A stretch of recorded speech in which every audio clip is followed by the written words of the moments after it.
Let us welcome to the program the President of the Republic of South Africa, Mr. Jacob Zuma. Pleasure having you. Thank you so much for taking the time to be with us. Thank you very much. Happy to be here. Good. Now, I suppose the only way to begin this interview is to talk about the students of our country. And these last few weeks have seen protests that have unsurpassed anything we have seen since, let's go back all those years in 1976. What's your reaction to all of this? Well, the reaction really is that the issue of the cost of education in our country is the issue, particularly because you have students from poor families. With time, I think this is becoming more of a challenge because the fees have been rising. And I've said this in the past publicly, that our education is really prohibitively expensive to poor, because if it keeps on going up and they can't even manage what they were doing from the beginning, that becomes a problem. The feeling of the students was that if it goes up next year, it means you are going to exclude a lot of students who are keen to study but who just not afford. And I think that rallied the students to be together to say, we can't. It has reached a point where we cannot manage. And therefore, we must call the attention of the institutions of higher learning. But as you realized, they were not budging. Because while the students were making challenges and demands, there was no voice coming from them, either explaining or whatever. So it reached a point where they said, well, let us take the matter to government. And I think once the matter was taken to government, and it was clear that it is not just like your usual protest of students. This has become national, because the issue became common to every other university. So there was an issue of solidarity, but also an issue of really challenging this to say, we can't be deprived education. So it began to gain sympathy. I must say, I also said this in public, that I sympathize with the students because I know what happens. I run two legal institutions which educate poor students. It is a trust that educates poor students. Almost every year I experience this, where kids cry their parents because they can't even register, let alone the fees. Registration itself is very high. So I know it. Yeah. So I was very sympathetic to their cause because I know what it means. Other who can't reach me or reach somebody else, they're crowded out. So that was the issue that one was thinking about, to say, what then do we do? And of course, as you would know, I had met the leaders of the higher institutions about 3 weeks ago. We discussed a number of issues, as well as this establishment of a task team to look at a number of challenges. But there was no idea that the fees were being raised. So when it came as kind of a surprise because we had just met. So once it reached a particular stage, it was clear that as government we needed to respond, particularly at a level of the president, to say, let us find a solution to this. Because it was clear, gaining momentum throughout, as you must have realized. I think it was one of the first demonstration that was really multiracial. Other students were there not because they're poor, but because they were making the point that you cannot continue like this to exclude other students. Others were saying this is a very clever way of excluding other students. Yeah. So it became a big issue. So we then thought it was important to bring all sides together to sit in one meeting and discuss the solution, because the country could not take the kind of demonstration going on for a long time. So that's why I called for the meeting, where the students will be represented by their leaders, and the leadership of the institutions of higher learning will also come. And that's why I then had asked the meeting to take place, to respond to what was really becoming a big issue in the country. Yeah. Why this long, though? Because, I mean, from what I'm hearing from you, this is something that you have been seeing, that you sympathize with the students, that the fees are far too high, and yet through the years, subsidies towards universities have been dropping. I mean, surely this is something that you have seen as well as your minister has seen in charge of the portfolio? Yes. I asked the question myself. What is it? Because I wanted to confirm whether my thinking was right. What is it that makes the support, the subsidy go down? And therefore, on the other hand, the fees going up? The simple answer is that we have prioritized education in the country, and therefore have mobilized the country to really focus on education. And therefore, the numbers of students has been growing very rapidly. And apparently, that therefore was, in a sense, pulling down the support to the universities, because it meant that there were more numbers. There wasn't any finances that were balancing that. And that's why it looked like it is coming down, because it could not take on new students that are coming. So that is an explanation that has been made by the department, that this is what has caused the imbalance.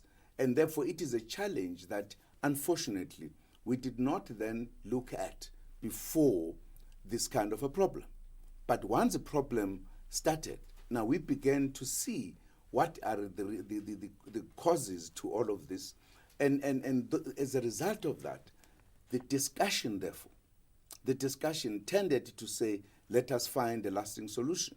But we had to find an immediate solution that will help to stop the protest, and then begin to look at other issues.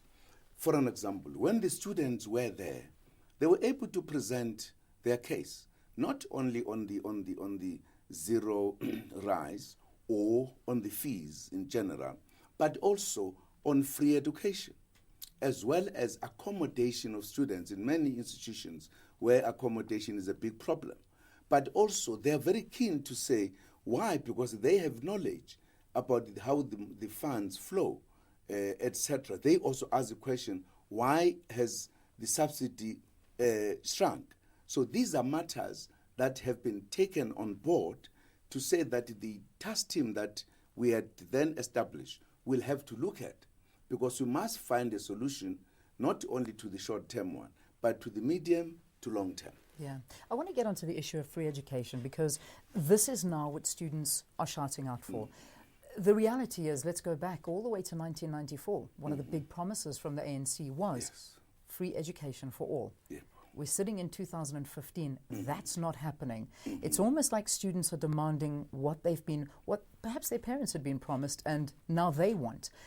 Do you think that the ANC overpromised and is under-delivering? Not at all. Not at all. You will remember that the question of free education is in the Freedom Charter, long before the ANC was in government. This is one of the fundamental policies of the ANC. The question has been the implementation of it.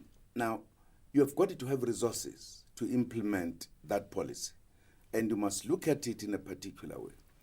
For an example, the ANC government has been moving on this matter. You will recall that many schools today, not at the level of higher institutions, many schools that are poor, from poor areas, are no longer paying fees. So it has been implemented at a particular level. That has relieved the burden of poor and orphans and everybody. Now, that is one thing that we have done already, concretely, as a way of implementing it. You will also recall that there was a investigation of this point that was investigated, that produced a report, which people are saying has not been made public, to say, how do we arrive at this point? So We have not set back. The issue really is the resources, I think, to some degree. Now, what to me is more important is that this policy, that is a very fundamental policy to empower citizens, which we have been trying to move, in other words, trying to find resources at one point or the other, because you must know resources of government go to a number of things. For an example, 16 million people government has to cater for, who otherwise would have nothing to eat. Then the poor students who are not paying, we have been also increasing the NSFAS up to 9.6 billion to try to deal with education, moving towards that area of free education. But it has been not easy because we have got to find resources. You can't say, I don't care about other things, I'll only do this thing, because we have got to split the budget in different ways. Now, the fact that the matter has been raised, and what I am happy about, is that this policy, as a result of the protests of the students, is now being supported by everyone in the country. It's for the first time, because people in the past were just saying, this is ANC policy only, we'll see how it goes with it. Now everybody supports it. I think it's just the good moment that we establish. I'm now thinking of further reconstructing or composing what I have asked to be a task team. I'm wanting to elevate it into a commission so that all these issues will be part of the issues that will be taken in the process. That process must tell us how far can we go to implement the free education. What would be the time frames? What would be the cost? Because now it's no longer the question of accepting the policy. It's a question of implementing the policy when everybody agrees. Nobody's going to say, where are you taking the resources to? Because everybody feels this is what needs to be done. And that's why, in my view, the issues are now on the table for consideration. These issues, accommodation and others, will be part of what will be dealt with, including fundamentally the future of the implementation of free education, which is agreed. It's a question of how do we do it? What are the time frames? How much it will cost? How we're going to reach that particular point? Yeah. So it is going to be a reality in South Africa. It has to. It has to be a reality in South Africa. Because if you take into account our history, there's a huge majority that was excluded from proper and quality education, and is a big number. Now, we are trying to absorb that number into the mainstream, but you can't remain forever not doing it. We've got to address that issue with the understanding that we are at a developmental state. Once we reach a particular state, we could perhaps readjust it in a particular way. This time around, if you don't address it, you are actually excluding a lot of citizens from education who have nothing to pay for education. Yeah, indeed. And we look at about turns, and the reality was we saw our higher education minister saying it's going to be capped at 6%. You came in, you gave in to the demands of the students, and it is going to be zero. Having said that, now there's going to be a 3 billion rand shortfall next year. Where's this money going to come from? Well, that is what, firstly, that committee is going to look at. That is what also the government must look at, because we have got to find a way to handle this matter. You can't preempt the answer. The answer must come from the work that is going to be done, because this is an important investment of the country to educate its citizens. We can today have difficulties to do it, but in future we will benefit from this decision that we have taken to invest. So it's a matter that the experts that we are going to put into this process should produce the answers. How and when are we going to get this? Are there any things within government that we should look at and find other kind of resources somewhere to shift or whatever, that we are leaving it to the experts. All right. Let's go back to what happened at the union buildings. And a lot of the students came out. They came to see you. They were hoping you would come outside and address them, but instead they heard it via a television broadcast that you had given. This upset the students a lot. They all went there in their numbers to come and see you and hear you speak to them. Why didn't you go out? Well, firstly, I called a meeting. I did not call a protest. I called a meeting to discuss this matter. And it is absolutely correct for the students to come closer to where the discussions were taking place. Absolutely correct. Also, to anticipate that perhaps a president at one time is going to come to say what has happened, what is the outcome of the meeting.